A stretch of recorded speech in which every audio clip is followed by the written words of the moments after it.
Captain Lee Daeho stood on the bridge of the human ship Taeguk, looking out at the endless stars.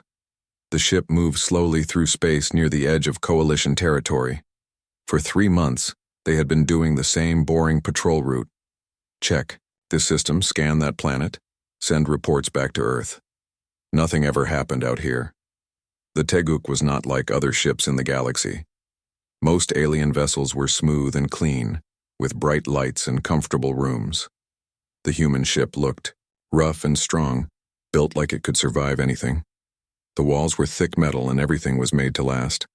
Other species said human ships looked ugly, but they worked when nothing else did. Lee walked over to his communications officer, Lieutenant Park So-min. She sat at her station, wearing headphones and watching screens full of data. So-min was the best at understanding alien languages on the ship. She could hear signals that other people missed. "Anything interesting today?" Lee asked. So-min shook her head. "Just the usual. Trading ships talking to each other. Some planets sending weather reports. The same boring stuff we always hear." Lee nodded and walked to his engineer, Chief Kim Woo-jin. The older man was fixing something under a control panel. His hands were dirty with grease, and he was muttering words that would make his mother angry. "How are the engines, Kim?" Lee asked. "Running like a dream," Kim said without looking up. "These human engines are better than anything the aliens make. They break down less and work harder." Lee smiled. Kim said the same thing every day, but he was right. Human technology was different from alien technology. It was not as pretty or advanced, but it never stopped working when you needed it most. The captain walked to the medical bay to check on Dr. Yoon Han-na. She was studying samples from their last stop, a planet with strange plants that glowed in the dark. Hana loved learning about alien life, even though most of it was boring. "Find anything dangerous?" Lee asked. Hana looked up from her microscope. "No, these plants are harmless. Actually, they are very weak compared to Earth plants. Most alien. Life is soft and fragile." This was true. Humans had learned that Earth was much more dangerous than other worlds. What humans thought was normal would kill most aliens. Earth had deadly storms, poisonous animals, and diseases that could end whole civilizations. Other species called Earth a death world, a planet so dangerous that only the strongest creatures could live there. Lee was walking back to his chair when So-min suddenly sat up straight. She pulled off her headphones and started typing fast on her computer. "Captain," she said, her voice excited. "I am getting something strange." Lee hurried over to her station. "What kind of strange?" "It is very weak, but it sounds like a distress call. The signal is old, maybe from 50 years ago, but someone is still sending it." So-min played the signal through the ship's speakers.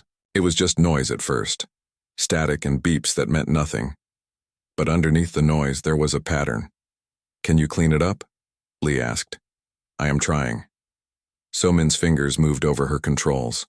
Slowly the noise got quieter and the pattern got clearer. After an hour of work, words started to come through. The voice was speaking in an alien language, but So-min's computer translated it. The voice sounded scared and tired.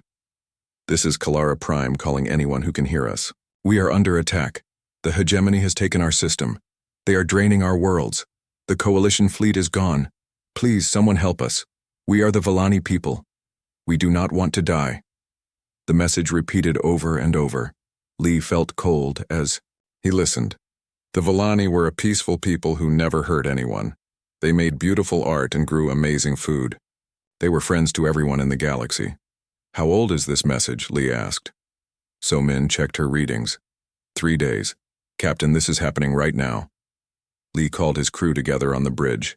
Kim came up from the engine room, still, wiping grease from his hands. Hana came from her lab looking worried. They all listened to the message again. "The hegemony," Kim said. "I heard stories about them. They take over planets and kill everything on them." "More than kill," Hana said. "From what I read, they drain the life from entire worlds. They leave nothing but empty rocks." Lee tried to contact Coalition Command but got only automatic messages. The messages all said the same thing.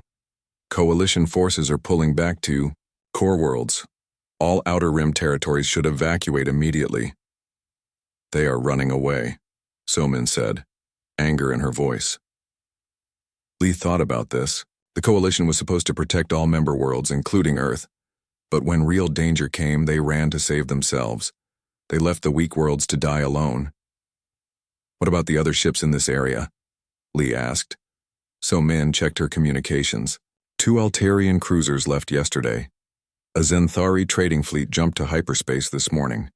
We are the only ones left. Lee looked at his crew. These 3 people had been with him for 2 years. They were like family to him. They trusted him to make good choices. We could go back to Earth, he said.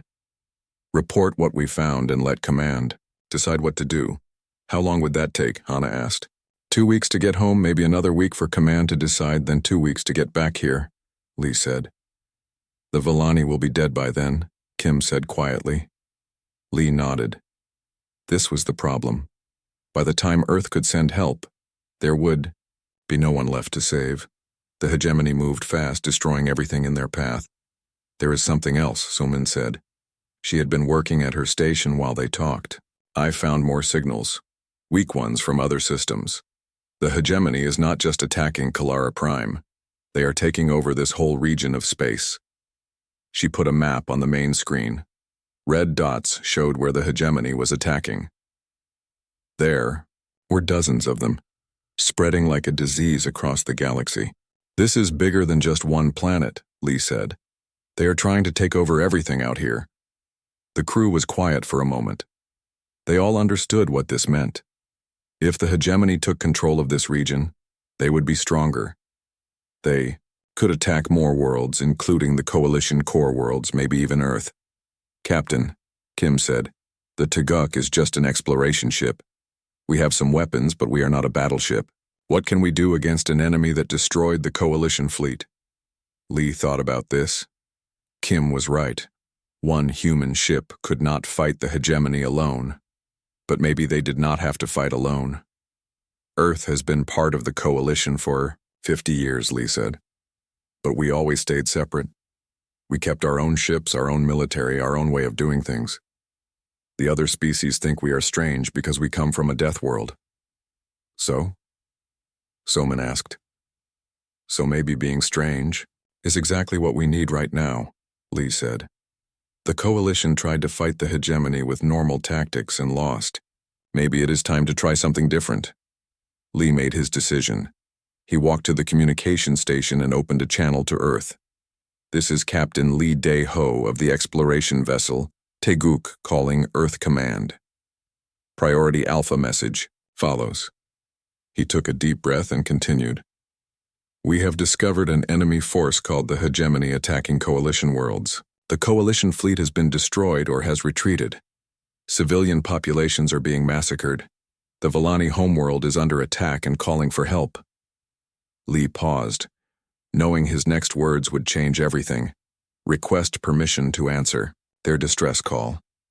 The galaxy thinks we are just Deathworlders from a dangerous planet. Maybe it is time to show them what Deathworlders can do. The message would take 6 hours to reach Earth, and 6 hours for a reply to come back. 12 hours to wait while people died.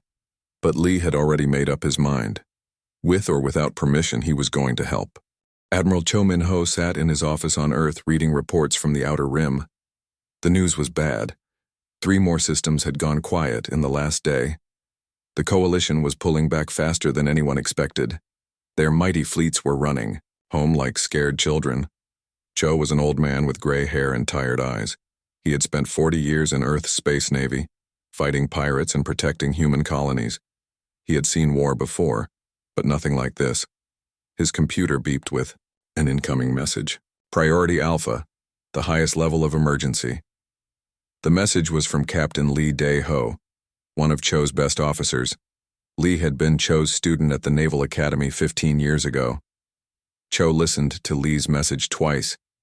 The second time he called his staff into the room. Commander Jang Hye-jin came first. She was the captain of Earth's newest battlecruiser, the Sejong. Behind her came Major Kang Tae-young, who led the elite Taguk Marines. Listen to this, Cho said, and played Lee's message. When it finished, the room was quiet. Jiang spoke first. Sir, the coalition has already given up on the Outer Rim. Why should we risk our people for aliens who never really accepted us? Cho understood her point. For 50 years, Earth had been part of the coalition, but they were always treated like outsiders. Other species were afraid of humans. They thought Earth was too dangerous and humans were too violent. Most aliens would not even visit Earth because they thought it would kill them. Major Kang, what do you think? Cho asked. The Marine officer stood straighter. Sir, if the enemy is as strong as Captain Lee says, they will not stop at the Outer Rim. They will keep coming until they reach Earth. Better to fight them far from home than wait for them to arrive here. Cho nodded. This was smart thinking. But there was more to consider. How many ships do we have ready for combat? He asked. Jiang checked her tablet. 12 battle cruisers, 30 destroyers, and 40 smaller ships. But sir, most of our fleet is designed for defense, not attack. We built them to protect Earth and our colonies. This was true. Earth's strategy had always been different from other species. While aliens built huge fleets to conquer new worlds, humans built strong defenses to protect what they had. Human ships were tough and hard to kill, but there were not many of them. What about the colony ships? Cho asked. Colony ships are not warships, sir, Jiang said, confused. No, but they are built to survive in space for years at a time. They carry thousands of people and have strong shields. Most importantly, they have civilians who know how to fight. This was something aliens never understood about humans. On Earth, everyone learned to fight because the planet was so dangerous. Every human colony was like a military base because space was full of threats. Human civilians were tougher than most alien soldiers. Cho made a decision. Send word to all human colonies and stations. We are forming a liberation fleet. Any ship that can carry weapons and people should report to the rally point at Luna Station. Sir, Jiang said carefully, the Coalition Command will not approve this. They ordered all forces to pull back to core worlds. Cho smiled for the first time in days. Then maybe it is time Earth stopped asking for permission. Over the next 6 hours, something amazing happened. Ships started arriving at Luna Station from all over human space. Not just military ships, but mining vessels, exploration ships, and colony transports. Even some merchant ships came carrying supplies and volunteers. The aliens had never seen anything like it. In their cultures, civilians stayed safe while soldiers fought wars. But humans were different. When their neighbors were in danger, everyone helped. Commander Park Dongmin arrived in his scout ship, the Hwarang. Park was an expert at sneaking around enemy territory without being seen. He had spent years mapping dangerous systems where other species would not go. Navigator Shin Yunji came on the transport ship Busan. She was only 25 years old, but she could plot hyperspace routes through areas that would kill other navigators. She had grown up on a mining station in the asteroid belt, where making one mistake meant death. The most surprising arrival was the heavy transport Incheon. It was supposed to be carrying building supplies to a new colony, but instead it was full of volunteers. Over 3,000 people had left their jobs to join the fleet. They brought their own weapons and equipment. This is incredible, Jiang said, watching the ships arrive. I have never seen so many humans in one place. Earth has been preparing for this day for 50 years, Cho said. We just did not know it. What Cho meant was that living on Earth had made humans ready for war in ways other species could not understand. Earth had terrible storms that could destroy cities. It had diseases that could kill millions. It had earthquakes, volcanoes, and floods that happened without warning. Every human grew up knowing that death could come at any moment. They learned to be ready for anything. They learned to help each other survive. Most importantly, they learned that sometimes you had to fight to protect the people you loved. Major Kang's Marines were different too. While alien soldiers trained in comfortable bases with perfect conditions, human Marines trained on Earth. They learned to fight in deserts where the heat could kill them. They practiced combat underwater and in poisonous swamps. They could survive in places that would kill other species in minutes. Sir, Jiang said, I am getting reports from the fleet. The ships are not standard military formation. Colony transports are mixed in with battleships.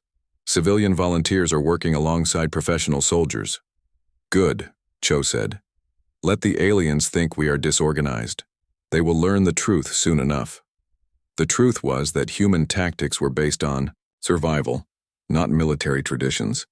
On Earth, when disaster struck, everyone helped. Rich and poor, young and old, civilian and soldier. They all worked together, or they all died together. Dr. Song Ji-won arrived on a research vessel full of xenobiologists and psychologists. Her job was to study alien minds and behavior. She had spent years learning how different species thought and fought. Admiral, she said, reporting to Cho's command ship, I have been studying what we know about the hegemony. They are not like any enemy we have faced before. How so? Cho asked. They do not conquer worlds for resources or territory. They consume them completely. They drain all life from a planet and leave it dead. This means they cannot be negotiated with or reasoned with. They must be destroyed. This was important information. Many species tried to make peace with their enemies or find ways to coexist, but the hegemony was like a disease that had to be stopped before it spread. Chief Petty Officer Bei Sang-woo was loading weapons onto his ship when a young volunteer asked him a question. Chief, are you scared? The aliens say the hegemony is unstoppable. Bei laughed. Son, I grew up on Earth. I have survived typhoons that could flip over buildings. I have fought wildfires that burned for weeks. I have been in earthquakes that split the ground open. If Earth could not kill me in 30 years, I doubt some alien bugs will do it in 30 minutes. This was the attitude of every human in the fleet. They were not fearless. They knew the danger was real. But they had survived worse things than most aliens could imagine. Earth had trained them for this their whole lives. The final surprise came when the colony ship New Seoul arrived. It was carrying 10,000 settlers who were supposed to start a new world. Instead, they had voted to join the Liberation Fleet. They brought farming equipment that could be turned into weapons and construction robots that could build defenses. Admiral, Zhang said, the Coalition Command is sending angry messages. They say we are violating our treaty obligations by acting without permission. Cho read the messages and deleted them. Send a reply. Tell them that Earth hereby withdraws from the Coalition Defense Treaty. We are now an independent power. This was a huge decision. For 50 years, Earth had been protected by coalition law. Now they were on their own. But they were also free to fight their own way. The human fleet was ready. Over 200 ships filled the space around Luna Station. They did not look like a proper military fleet. They were too mixed up, too disorganized, too strange. But every ship was tough and every crew was ready to fight. Admiral Cho sent a message to Captain Lee on the Taeguk. Captain Lee, this is Admiral Cho. Earth has heard your call for help. The Liberation Fleet is coming. Hold position and wait for us. We will show the galaxy what happens when you threaten the innocent.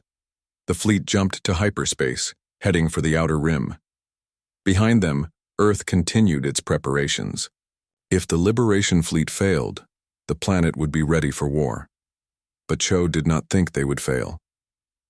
The galaxy was about to learn why Earth was called a death world, and more importantly, they were about to learn what the children of that death world could do when they were angry. Captain Lee watched the stars change as the human fleet dropped out of hyperspace. 200 ships appeared around his small exploration vessel, like a metal cloud blocking out the stars. The sight made his heart beat faster with pride and feared. Admiral Cho's flagship, the battlecruiser Seoul, was the largest ship Lee had ever seen. It was twice the size of any coalition vessel, built thick and strong like everything humans made. Smaller ships surrounded it, destroyers, cruisers, and converted colony ships that bristled with weapons. Captain, Lieutenant So-min said from her station, Admiral Cho is requesting immediate communication. The main screen flickered to life, showing Admiral Cho on the bridge of his ship. Behind him, Lee could see human officers working calmly at their stations. No panic, no fear, just professional soldiers doing their job. Lee, Cho said, Good work finding this threat. What is our tactical situation? Sir, the hegemony has taken control of the Kalara system completely. We have been monitoring their communications. They are using some kind of life-draining weapon that makes normal shields useless. 3 coalition battle groups tried to retake the system. None survived. Cho nodded grimly. And the Villani civilians? Still alive, according to the distress signals. But the signals are getting weaker. I think the hegemony is keeping them alive for a reason, but we do not know what that reason is. Commander Park Dong-min's scout ship was already moving toward the edge of the system. Park was known for getting into places where other people could not go. His ship was painted black and designed to hide from sensors. Admiral, Park's voice came over the radio. Requesting permission to scout the enemy positions. Granted, Cho said. Take your time and be careful. We need to know what we are fighting before we attack. Lee watched Park's ship disappear into the darkness between the stars. The scout captain was famous for surviving missions that should have killed him. If anyone could get close to the hegemony without being detected, it was Park. Dr. Song Ji-wan was working frantically on the research ship Daegu, studying every piece of information they had about the hegemony. Her team of scientists and psychologists were trying to understand how the enemy thought and fought. Admiral, Dr. Song reported, I am seeing patterns in the hegemony attacks. They do not just destroy planets randomly. They target technological civilizations first, especially ones that rely heavily on energy shields and advanced computers. This was interesting information. Most alien species built their entire military around energy shields and artificial intelligence. Their ships were controlled by computers and their soldiers wore powered armor that needed constant energy. What about planets with low technology? Cho asked. Those are attacked last, if at all. It seems the hegemony prefers targets that use a lot of energy and technology. Lee thought about this. Humans use technology too, but they did it differently. Human ships had backup systems for their backup systems. Human soldiers could fight with simple weapons if their advanced gear failed. Growing up on Earth had taught humans never to depend completely on machines. Commander Jang Hyejin was organizing the fleet into attack formations when Park's ship returned from its scouting mission. The scout captain looked shaken when he appeared. On the main screen, Admiral, Park said, you need to see this. The main screen changed to show recordings from Park's mission. The first image was of a planet, but it was wrong. Instead of blue oceans and green continents, the world was gray and lifeless. No clouds moved in its atmosphere. No lights showed cities at night. This is Kalara Prime, Park said. 3 days ago, it had 2 billion people living on it. The next image showed hegemony ships orbiting the dead world. They were unlike anything in the Coalition database. The ships looked organic, like they had grown instead of being built. Dark energy flowed between them and the planet's surface. The hegemony is not just killing the people, Park continued. They are draining all life from the planet itself. The trees, the animals, even the bacteria in the soil. Everything is dead. Chief Petty Officer Bei Sang-woo spoke from the marine transport ship Gwangju. Sir, if they can kill entire planets, what chance do we have? It was a good question. The Coalition had tried to fight the hegemony with their most advanced ships and weapons. They had failed completely. What could humans do that was different? Dr. E. Yoon-ha-na provided part of the answer. She had been studying the recordings of hegemony weapons in action. Admiral, I think I understand how their life-draining technology works. It targets the electrical systems in living bodies, the nervous system, the heart, the brain. Most alien species have very organized, efficient biological systems, she continued. Their bodies run like perfect machines, but humans are different. This was true. Human biology was messy and inefficient compared to other species. Humans had organs they did not need, systems that worked in complicated ways, and bodies full of bacteria and other life forms. Aliens often said human biology was primitive and badly designed. Our biological chaos might actually protect us, Dr. Yoon said. The hegemony weapons are designed to disrupt organized systems, but human bodies are not organized in the same way. Commander Park had more intelligence to report. Admiral, I managed to get close to one of their ships. Their sensors did not detect me, which is strange. Usually, advanced alien technology can see right through our stealth systems. Maybe their sensors are designed to detect high-technology ships, suggested Navigator Shin Yunji from her position on the transport Busan. Human ships are built differently. We use more metal and less energy. Maybe we look primitive to their sensors. Admiral Cho was starting to see a pattern. The hegemony was perfectly designed to fight advanced technological civilizations, but humans were not an advanced technological civilization in the alien sense. They were something else entirely. Dr. Song, Cho said, you studied alien psychology. How do you think the hegemony sees us? Dr. Song had been thinking about the same question. Admiral, I believe they categorize species based on their technology level. High-tech species are threats that must be destroyed quickly. Low-tech species are resources to be harvested later. So they might see us as low-tech primitives? Cho asked. Exactly. Our ships look crude compared to coalition vessels. Our weapons are simple. Our biology is chaotic. To the hegemony, we probably look like barely evolved animals. This gave Admiral Cho an idea. What if we let them keep thinking that? The plan that formed was unlike anything the coalition had tried. Instead of meeting the hegemony in direct battle, the human fleet would split into small groups. They would pretend to be confused primitives who had stumbled into the conflict by accident. Commander Zhang would take the main battle group and approach openly, making lots of noise and appearing disorganized. This would draw the hegemony's attention while smaller groups moved into position. Commander Park would lead stealth ships to rescue any surviving civilians. Major Kang's Marines would land on planets to search for survivors and gather intelligence. The key was to make the hegemony think humans were not a real threat until it was too late. Admiral, Lee said, what if this does not work? What if they see through our deception? Cho smiled. Then we fight them the way Earth taught us to fight.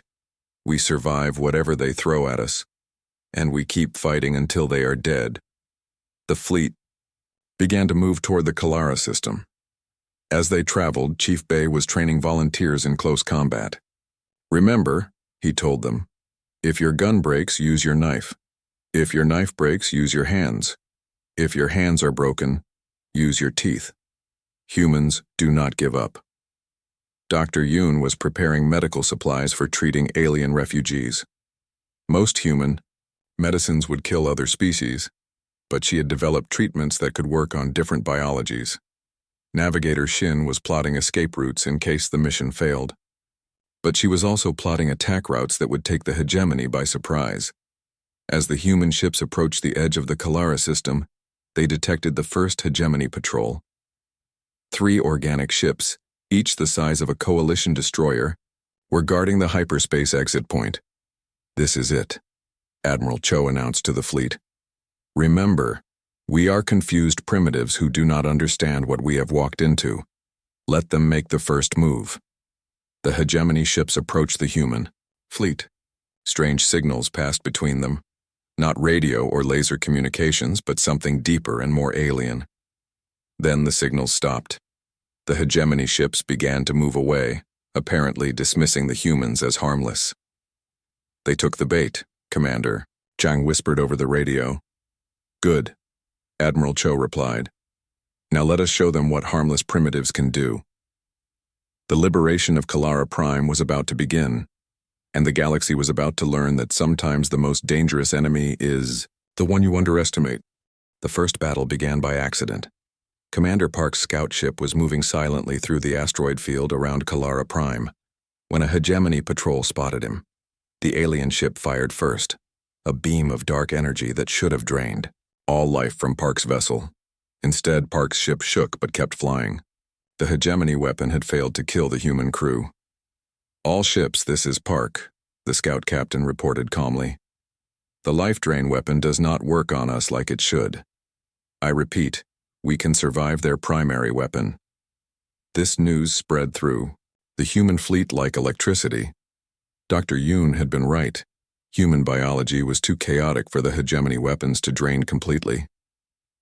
Admiral Cho smiled grimly. All ships attack pattern Delta.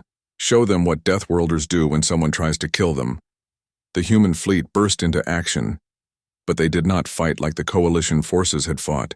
Coalition ships stayed in neat formations using long-range weapons and energy shields. They fought like a military parade, organized and predictable. The human ships scattered like a swarm of angry insects. Colony transports charged straight at hegemony battleships, using their thick hulls as battering rams. Mining ships fired industrial lasers that could cut through asteroids. Even civilian volunteers shot at the enemy with hunting rifles and mining explosives. The hegemony had never seen anything like it. Their weapons were designed to fight organized fleets with predictable tactics.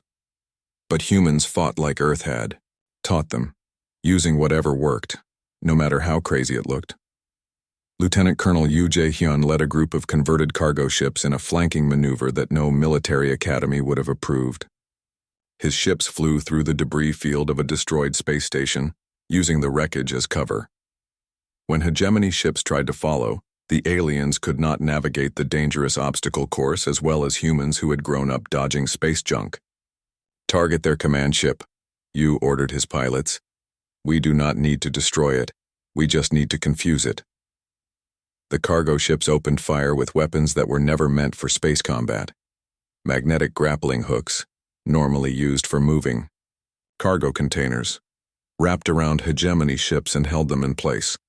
Industrial cutting beams designed for ship construction, sliced through alien hulls like knives through paper.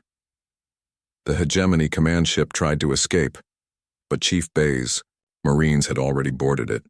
The aliens had never fought humans in close combat before. They learned quickly that humans were much stronger and faster than they expected. These things are not built for fighting, Bay reported as his Marines moved through the ship. They rely completely on their life-drain weapons. In hand-to-hand combat, they are helpless. This was another advantage humans had not expected. Most alien species were peaceful by nature. Even their soldiers were gentle compared to humans who had grown up on a planet where everything tried to kill them. Engineer Seo Mina was working frantically on the research ship Daegu, designing new weapons based on what they were learning about the hegemony. Her team had captured samples of alien technology and were figuring out how it worked. Admiral, Seo reported, the hegemony ships are not machines in the normal sense. They are more like living creatures. They can heal damage and adapt to new threats, but they have biological weaknesses too. What kind of weaknesses? Admiral Cho asked. They need constant energy from their life-draining process. If we can cut them off from that energy source, they become helpless very quickly. This led to a new tactic. Instead of trying to destroy hegemony ships directly, human forces began targeting the energy streams that connected the ships to their victims.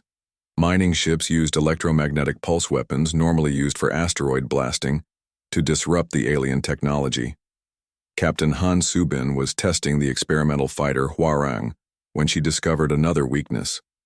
The small ship was fast and hard to track, perfect for hit-and-run attacks. Admiral, the hegemony ships cannot handle multiple small targets, Han reported. Their weapons are designed for big ships that fight in formation. They get confused. When we attack from many directions at once, this made sense. The Coalition always fought with large, expensive ships that stayed together for protection. But humans used swarms of smaller, cheaper ships that could attack from everywhere at once. The battle for Kalara Prime lasted 3 days. By the end, the human fleet had destroyed or captured most of the hegemony ships in the system. But the real victory was not the ships. It was the survivors they rescued. Commander Park's scouts found thousands of Vellani civilians hiding in underground shelters. The peaceful aliens were weak and scared, but alive. The hegemony had been keeping them alive to drain their life energy slowly, like a farmer harvesting crops. Dr. Yoon worked day and night treating the rescued aliens. Human medical equipment was too rough for most alien biology, but she found ways to help. More importantly, she learned how the life drain process worked and how to reverse it. The good news is that the damage is not permanent, she reported. The bad news is that we were almost too late. Another few days and these people would have been beyond saving. The rescued Vellani told stories that made the human crews angry. The hegemony had destroyed dozens of worlds, killing billions of innocent people. Entire species had been wiped out for no reason except to feed the alien hunger for life energy. Why? Lieutenant Somin asked one of the Villani leaders. Why did they do this to you? The alien was weak and could barely speak, but his words were clear. They said we were weak. They said advanced civilizations always become soft and easy to harvest. They were looking for something different, something that could fight back. Did they find it? Somin asked. The Villani looked at the human soldiers around him and smiled for the first time in weeks. I think they did. Word of the human victory spread quickly through space. Other species that had been hiding from the hegemony began to send messages asking for help. Refugee ships that had been fleeing toward coalition space turned around and headed for human-controlled territory. But the victory at Kalara Prime was just the beginning. The hegemony was vast, with hundreds of ships spread across dozens of star systems. They would not make the same mistakes twice. Admiral Cho knew this. As his fleet prepared to move to the next system, he studied the tactical reports. The hegemony was already adapting to human tactics. Their newer ships were smaller and faster. Their weapons were being modified to work better against human biology. They are learning, Commander Zhang warned. The next battle will be harder. Good, Admiral Cho replied. We are learning too. The human fleet had grown since the first battle. More ships arrived every day, some from Earth, others from human colonies that had heard about the war. But the most surprising additions were alien ships crewed by refugees who wanted to fight back. These alien volunteers could not fight like humans, but they had other skills. Villani engineers understood hegemony technology better than anyone. Xanthari pilots knew the local star systems, like the back of their hands. Altarian doctors could treat wounded aliens better than human medics. Major Kang was training mixed units of human marines and alien volunteers. It was not easy. The aliens were not used to human fighting methods, and humans had to learn to work with much weaker allies. Remember, Kang told his troops, they cannot fight like us, but they can help us fight smarter. Use their knowledge, protect their weakness. Together, we are stronger than apart. The next target was the Vega system, where the hegemony had built a major base. Intelligence reports said they were using it to convert captured ships into weapons. Hundreds of coalition vessels that had been captured in earlier battles were being turned against their former allies. This has to stop, Admiral Cho said, looking at the tactical display. If we let them keep growing stronger, they will eventually overwhelm us.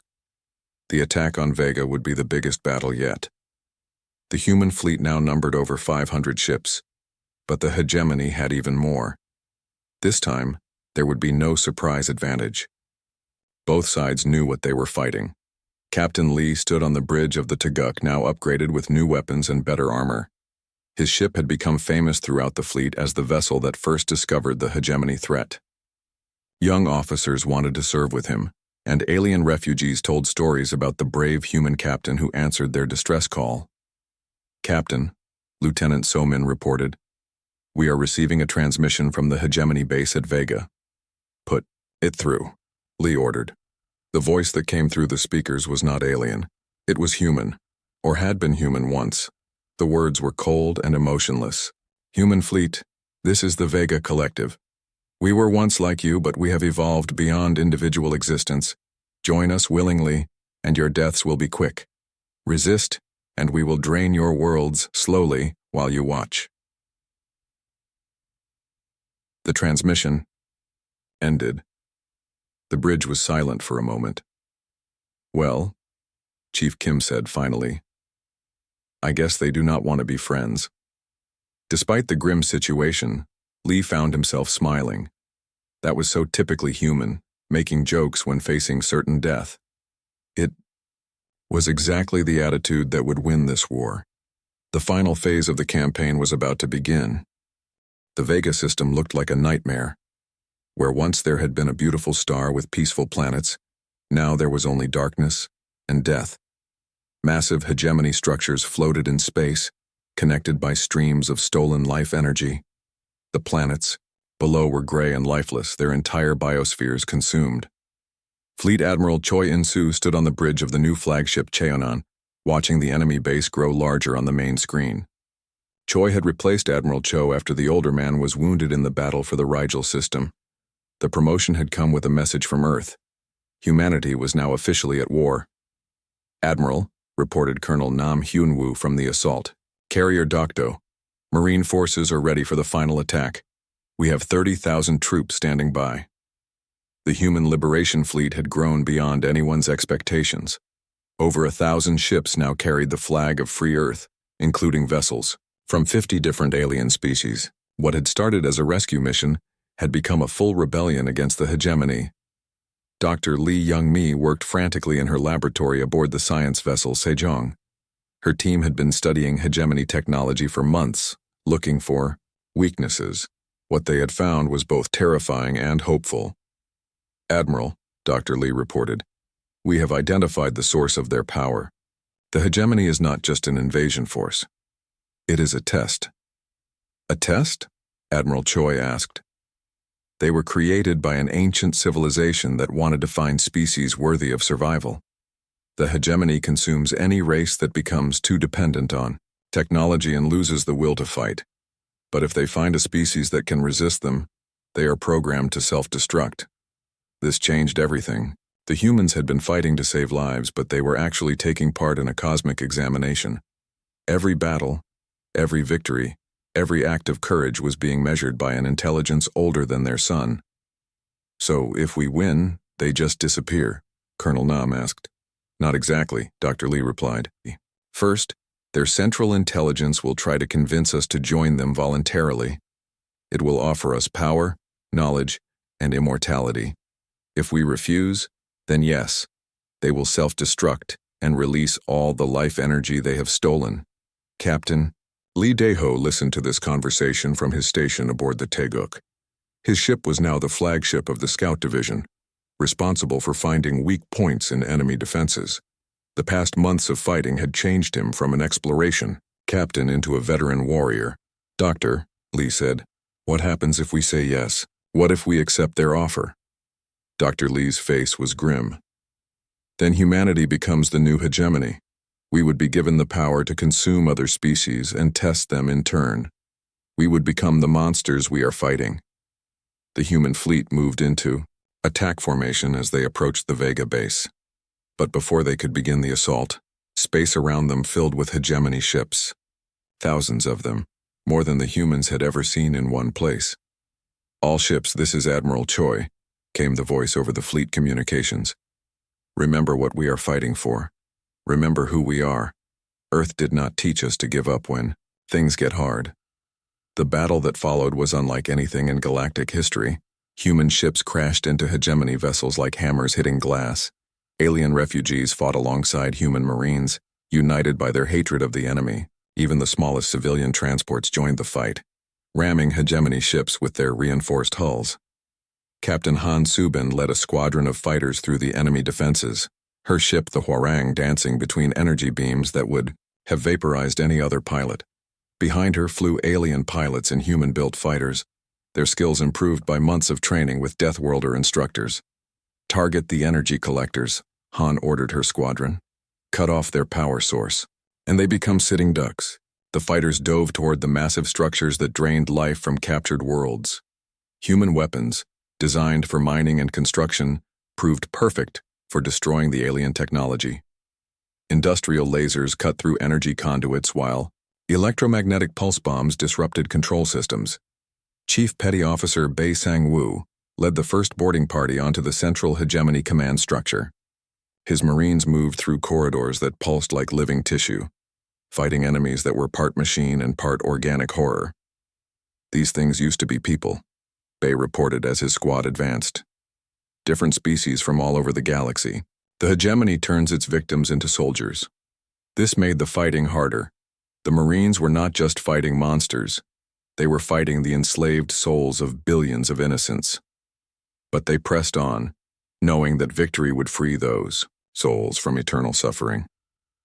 Engineer Seo Min-ah had developed a special weapon for this battle, The quantum disruption bomb was designed to sever the connections between hegemony ships and their power source. When it detonated at the center of the base, the effect was immediate and devastating. Suddenly, hegemony ships throughout the system went dark. Their weapons stopped firing. Their life drain beams flickered and died. For the first time in the war, the enemy was helpless. But before the humans could celebrate, something new happened.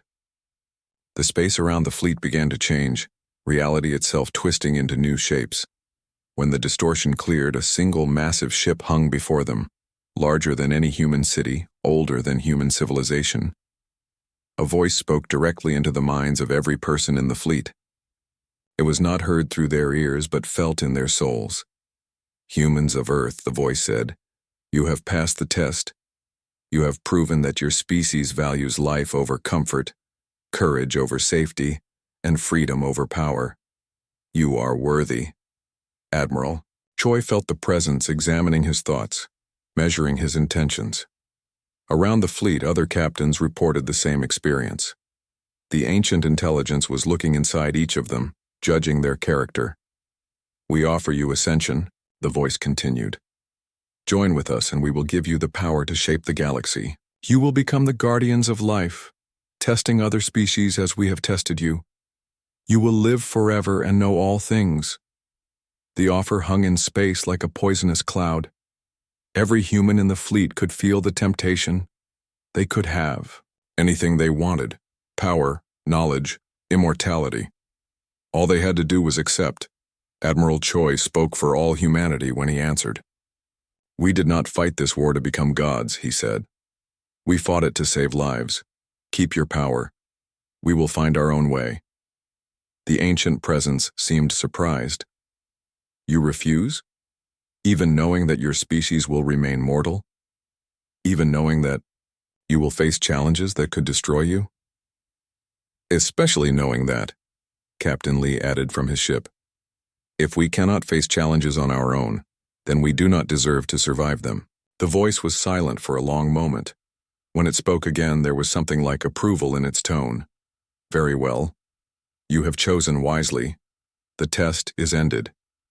What happened next was like watching the universe heal itself. The massive ancient ship began to glow with warm light. All across the galaxy, hegemony structures started to dissolve, releasing the life energy they had stolen back to its rightful owners. Dead worlds began to bloom with new life. Empty systems filled with returning refugees. The nightmare was ending, and hope was spreading through space like dawn breaking after a long night. But the ancient ship was not finished. "Before we depart," the voice said, "we will grant you one gift. Not power over others, but knowledge to protect yourselves." Information flowed into human computers, star charts showing safe routes through dangerous space, warnings about cosmic threats that might arise in the future, and most importantly, the locations of other species that might one day need protection. "The galaxy is vast and full of dangers," the voice explained. "There will always be those who prey upon the weak. We leave this responsibility to you now." The ancient ship began to fade, becoming transparent as it prepared to leave this dimension forever. But the voice spoke one last time. "Remember, the greatest strength comes not from the power to destroy, but from the wisdom to protect. Use your gifts well, children of Earth." And then they were gone, leaving behind only normal space and the human fleet floating among the ruins of the hegemony base. The war was over. But as Admiral Choi looked at his fleet, humans and aliens working together, former enemies, now friends, he knew that the real work was just beginning. Earth had become the protector of the outer rim, the guardian that other species could call upon when they needed help. It was a responsibility that would last for generations. Captain Lee stood on the bridge of the Taeguk, watching rescue ships move among the debris to save survivors. Lieutenant So Min was already receiving distress calls from other systems. Pirates attacking merchant ships, slavers raiding colonies, dictators oppressing their people. "Captain," So Min said, "we are getting requests for help from all over the galaxy. What should I tell them?" Lee smiled, thinking of the message that had started this whole adventure, a simple distress call from peaceful aliens who needed someone to care. Tell them, he said, that the Deathworlders are coming, and we do not leave anyone behind. The Liberation Fleet turned toward home, ready to report their victory. But they all knew this was not an ending. It was a beginning.